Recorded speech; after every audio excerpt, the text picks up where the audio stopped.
Сәлем біздің подписчиктарымыз, жаңа подписчиктарымыз.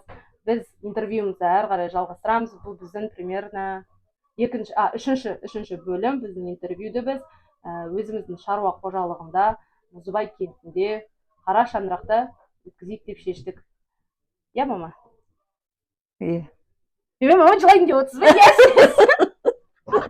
Что-то көңіл күйіңіз жоқ қой. Қара шаңыраққа келдім ғой. Бәрі өткен кеткенің бәрі көз алдымнан өтіп, келін болып алғаш түскен қара шаңырағым, ата енем бәрі көз алдымнан есіме түсіп жатыр. Папамыз неше ағайынды? Папаларың 11 ағайынды. Сіз келгенде неше бала болды? Балалар неше жаста болды? Мен келгенде ең кішкентайым Мақпалдың өзі қазір 40-қа толды ма? Ол кезде 2,5 жаста болды. Онда мен ғана келін болып түскен. Ең үлкен шаңыраққа келін болып түскен менмін осы шаңыраққа. Қазіргі таңда неше абысысыз? Қазір 6 абысымбыз. Сол абысындардың бәрі осы қара шаңыраққа түсті. Енем марқұм 4 келінді бір семьяда ұстаған ғой, бір шаңырақта, осы қара шаңырақта. Осы үйде. Өзгеріс бар ма мына үйде қазір? Бұл ешқандай өзгеріс жоқ. Мына жерде кішкене не ғана тұратын, домалақ, жер стол. Сол. Түк ешқандай өзгеріс жоқ. Сол кілем дейсіз ғой? Сол кілем, сол пеш, мына жерде, сол терезе, сол есік кіріп шыққан. Сіз өзіңіздің енеңіз туралы айтып берсеңіз, қандай адам болды, қалай 11 баламен үлгерді ме, қалай вообще мына шаруашылық жүргізген? Енем өмір бақи осы неде шаруа қожалығында болды ғой енді. Қайда шықпайтын ол кісі бет албады. Сол 11 баланың тірлігіменен, соның асуыменен, киім кешегіменен, осы үйдің шаруасыменен айналысып отырды. Бәріне үлгеретін. Мен осында Сақыңманға келгенде таң қалатын сол кісіге. Ас ұлы айтып тұрмын ғой, қай уақытта болса да тамақ істеулі, қуырдақ қуырулы, еті асулы, дастарханын бауырсақ тоқашқа бәріне толтырып қояды. Сақман кезде өзіміз малмен алысып жатсақ, ана кісі сол комиссия күтіп үлгереді ғой. Енеңіз? Иә, енем. Бұл жақта балалар өсіп жатыр. Ана жақта балалар өсіп жатыр. Біреу бесікте, біреу еңбектеп жүр. Аяғын байлап қояды дейді ғой. Иә, аяғын байлап қояды екен. Ана маза бермейді ғой енді. Біреу бүлдіріп жатады. Ой, не болмады дейші. Сол балалардың бәрі өсіп, қазір бір үй болып кетті ғой, айтпайсың. Мен кедергі айтып отырам ғой. Иә, айтасыз. Біз оның бәрін білеміз. Жалпы осы халық сіздер де естіңіздер, біліңіздер. Қайда шыққан адамдарымыз біз. Енем менің кім, о кісінің енесі қандай болды. Мен өзім көзім көрді. 11 жыл келін болсам, сол 10 жылы сол үлкен енеммен мен жақсы таныс болдым. Шынымен де мақтауға, құрметтеуге тұратын, татитын адам. Сиыр сауатын ол кезде. Сол Сақманда қозы алып жатып, 10 шақты, 15 шақты сиыр сауат. Қолменен. Оны әкеледі. Оны да қолменен сепаратор. Қолмен тартады. Оның бәрін таза істейді ғой. Қарын майысы алады. Қазір немене? Қарынға білмей май алып жатқан адамдар реткі шығар. Қарынға салады. Одан ана баласына бір қарын май, ана балаларын бәрін үлестіреді ғой. Қарын. Келген қонақтарына береді, туыстарына береді. Қолы ашық дейсіз. Қолы ашық болды, берекелі болды сондай. Керемет таза дастархан төгіліп жатады. Тоқыма да тоқып үлгереді. Ұйықтамайды, қай уақытта ұйықтайды білмеймін. Мен есімде немерелеріне ол кісі беріп жүретін, нәски тоқиды, бәріне түні бойы сол Сақманына қарап жүріп, қозысын алып жүріп, нәскиін тоқиды, бәріне үлгеретін ғой. Ал атам кішкене не болды, ол кісі қатты болды. Ол кісі де керемет, жұмыс деген адамды жақсы көретін. Бәрі постоянно айтып отыратын. Құлша жұмыс де, байларша тамақ ішін бер деп. Аямайтын еш нәрсе, тоқа еңбек етіңдер. Еңбек етіп, табыс табыңдар. Біреудің ала жібін аттамаңдар. Өздерің таза еңбектеріңменен сондай жетістікке жетіңдер деп. Ол кісі сондай өтірік айтпайтын, турашыл, сондай керемет айтуға сөзім жоқ, таза болды. Сондай. Бар мағынадан, бұлай да дүние, рухани ретінде де ол кісі таза болды дейсіз, жалпы үйдің тазалығы да кісі күткенде де таза болды деп айтып. Еңбек істеген адамды өте жақсы көретін ол кісі. Айтып отырмын, Сақманға бірі келіп, бірі кетіп жатады ғой. Келеді, тамағына үлгеріп беруің керек сен. Тамақты үлгеріп беруің керек. Бірінші шығады, туған қойға кетеді. Жоқ, ондай Сақман кезде қайдағы әңгімелескен. Екінші келеді, тумаған қойға кетеді. тумаған қойды шығарып жібереді. Одан кейін егіздердің несі малшысы келеді. Дұрыс та енді. Иә. Псих. Оны үлгеруім керек қой. Мен бір жыл сақманда не повар болдым. Как раз аяғым ауыр осы. келін болып иә, жүрсіз, иә. келін болып жүрмін. Сонда ойбай тура деген енді ауыр болды маған. Рас сол ойымда қалыпты. Дамыл жоқ. Келген кеткен бәріне тамақ беріп үлгеруім керек, шығарып отыруым керек қой. Оның ішінде қонағы да бар, Қонағы да бар, комиссиясы да бар, Иә, сахманында жүрген адамдар да бар. бәрі бар. Иә, үлгеруім керек. Үйдің тазалығына да қарауым керек. Бізде сахман қалай? Сахман көктем кезінде болады. Лай, батпақ, мына жер езіліп жатады. Соның бәрін бірін де білдіртпей, міне үлкен енеміз де, міне менің енем де таза ұстап, әрбір қонақты жақсы жоғары дәрежеде күтіп алып отырған екен. Атамыз бен енеміз осы жерде 60 жыл өмір сүріпті. Енді атамыз ерте қайтыс болды ғой. Енеміз былтыр ғана қайтыс болды. Сонда айтып отыратын. Былтырлар айтып жүретін. Менің тұрғаныма, семья құрғаныма, баяғы атаң менен оттасқаныма 60 жыл болды деп. Осы бір қара шаңырақта. Жалпы біздің апамыз қайтыс болғанша дейін 79 жасында, 80-ге жетпей, былтыр қайтыс болды.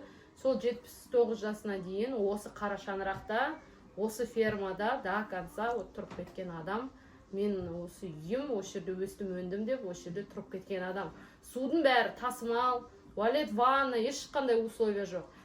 Бір жақсы жері бұлақ бар, бұлақтан су алады, сосын свет тартылған. Свет бар. Свет тартылған, енді болды. Басқа ешқандай цивилизация жоқ, интернет жоқ. Бірақ сонысына қарамай, ол кісі осы жерде сүйіп, дәріптеп, осы жерде соңғы күніне дейін отырды, иә? Иә, балалар бар ғой енді, ол қалада, мысалы, жан-жақта балалар бармайтын ғой. Осы жерде тура қонбайды дейсің. Қонбайды. Барады, бірақ қайтып келеді. Барады да, сол күні қонбай қайтып келеді.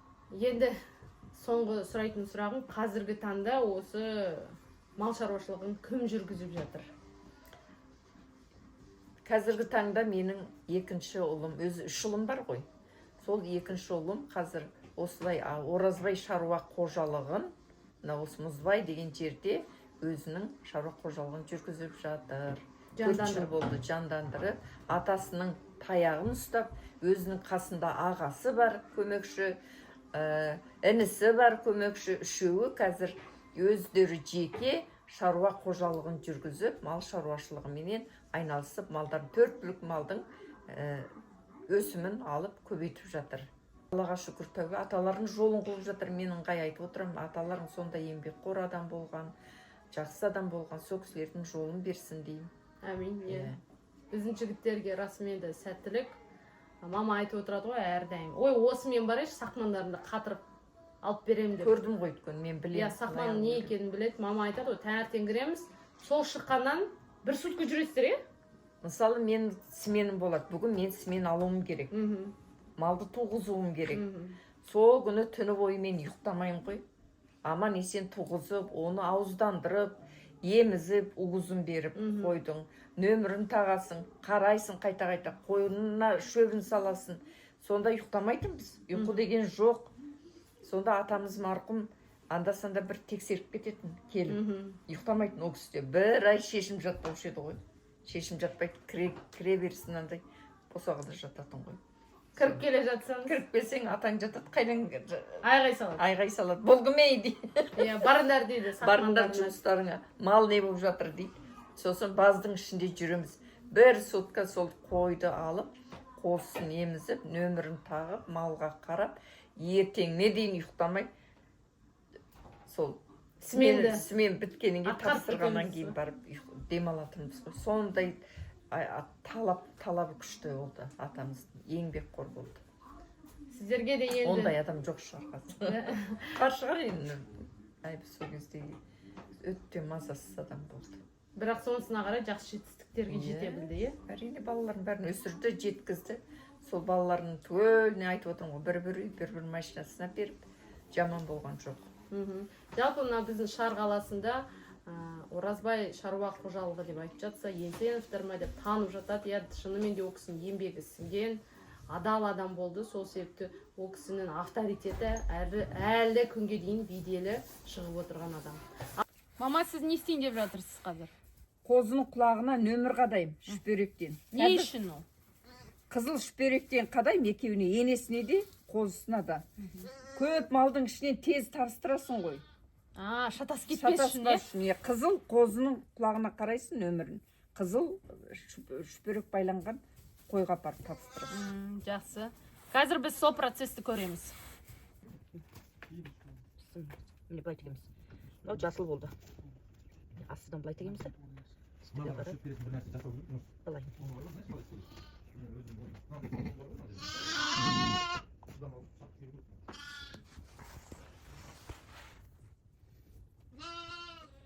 Қайшын қайда, медеу?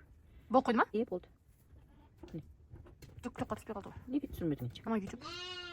Тақтық жүргім. Тағы бар ма? Түті кетін.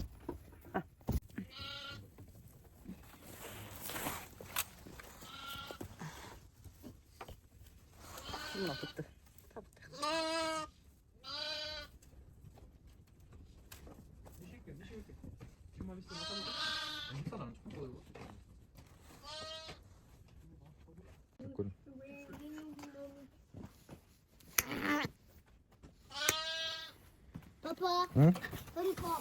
Мама жана жігіттер не істеді? Ен сап жатыр малға, дұрыс қой. Ен салу керек туған малдың бәріне. Ен арқылы тауып алады. Bir жерге қосылса, маңайдағы малшыларға қосылып жатса, өзінің еніменен қарап тауып алады. Дұрыс. Туған кезде сразу ен салып отыру керек малға. Мама, осы баздың тұрғанына неше жыл болды? Жалпы мен өз келін болып түскеннен бері осы баз осылай тұр міне. Аллаға шүкір тәуба, менің ұлдарым міне. Сол қалпында атамыз марқұм барда осылай сыпырып, тап-таза мына туып жатқан қойларға осындай түрме жасайтын. Бөлек-бөлек. Түрме дейді ғой енді, жеке өздеріне қорған. Содан кейін ол кішкене марқаяды ғой. Bir күн, 2 күн тұрады, 2 күннен кейін жалқыға нетеді, шығарады.